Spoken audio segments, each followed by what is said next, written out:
the desert aimlessly for like an extra, for like 6-7 minutes, in order to shoot a base and then immediately somehow be right at the base. I really don't get that. That's kind of a little bit confusing to me, but I guess that's probably just an observation, and I shouldn't really think too much about it. As my plane lands for the 3rd time, I get my bonus points for being able to actually land my planes. Mission accomplished, as my score racks up now. Okay, mission 4. Destroy an enemy space shuttle. Oh, this one should be a heck of a lot of fun. In this one, I'm going to go ahead and use the Wolf missiles, the slightly better missiles, the medium missiles, whatever, in order to be able to take out the space shuttle at the end of the mission a lot easier. So in this one, we've dealt with flying over clouds, we've flown over the ocean, we've flown over dirt. What are we flying over in this one? Well, the sky's slightly darker shade of blue, and we're over clouds once again. Well, at least to start off, we're over clouds again. This level kind of mixes all the levels from the game into one final great battle. So if you've enjoyed the landscapes and the enemies from the previous levels, you'll get to see them all over again. So now we'll kind of trek through all of them.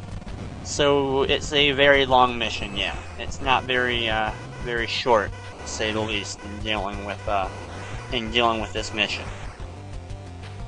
I mean, it is the final mission, but this one takes, like, a good 6, 7, 8 minutes or so by itself to be able to get all the way through it.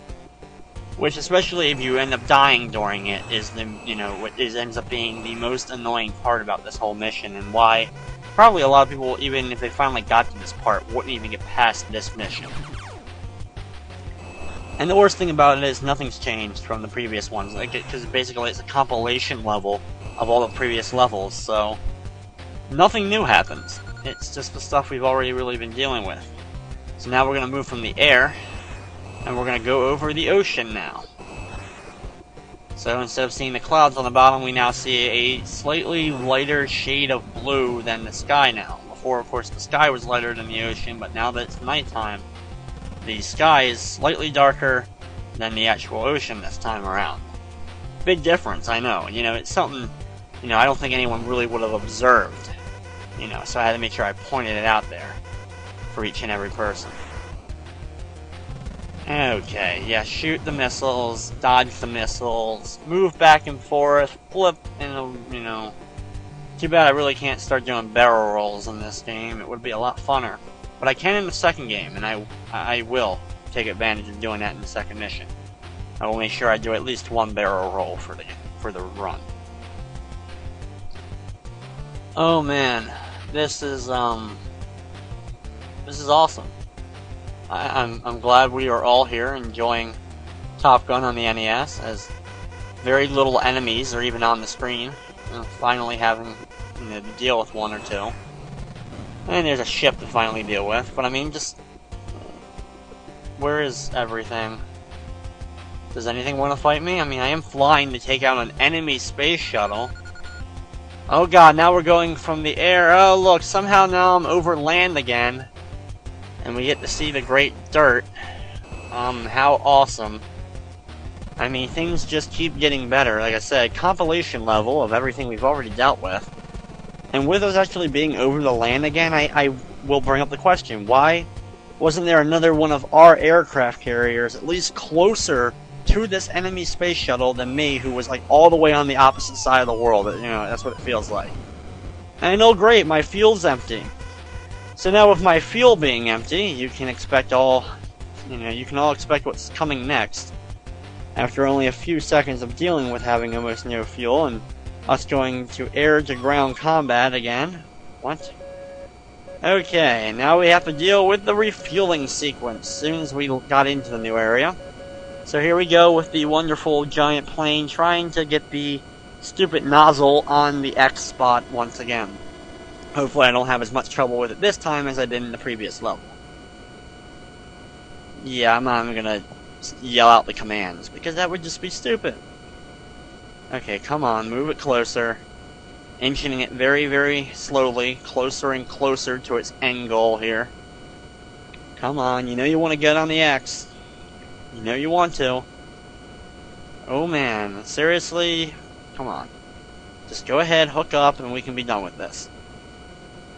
Okay, come on. There we go. Thank you very much. At least that time around it didn't take as long as it did in level 3. Good, the refueling has been completed.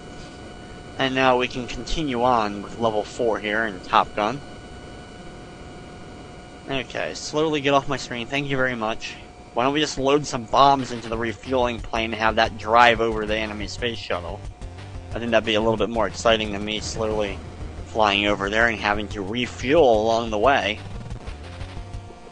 I really don't get that. I mean, I must have flown a long way, because I didn't think planes need to refuel every, like, 3 seconds. So in terms of the actual game time and everything, you know, I guess I would have actually flown a very good distance, which once again is the point of why wasn't there another aircraft closer than the one I'm currently piloting to the enemy wherever, you know, whatever enemy. And this part's a lot of fun, as I'm over, like, a snowy place, I guess. I guess it's supposed to be a snow-covered ground. Is what we're flying over right now. I mean, I at least think that's what we're flying over, and that's what it's supposed to be. Even though nothing else has really changed in terms of the gameplay. Good news is, we're actually really not too far from the enemy, I would hope. Considering we've been flying around now, it feels like hours. You know, it's not really a super long game, but man does it feel like it. It's one of those types of games, which ends up being a real big pain. As you can see, I'm dealing with a little bit of helicopters now instead of the other aircraft, but it's only a sprite difference. There really is no difference between the two enemies, other than what they look like in appearance. You know, so that whole thing really doesn't make any difference either. Okay, we gotta be close. It can't be too much farther. Another helicopter appeared real quick. I've been going for like 7-8 minutes in this mission.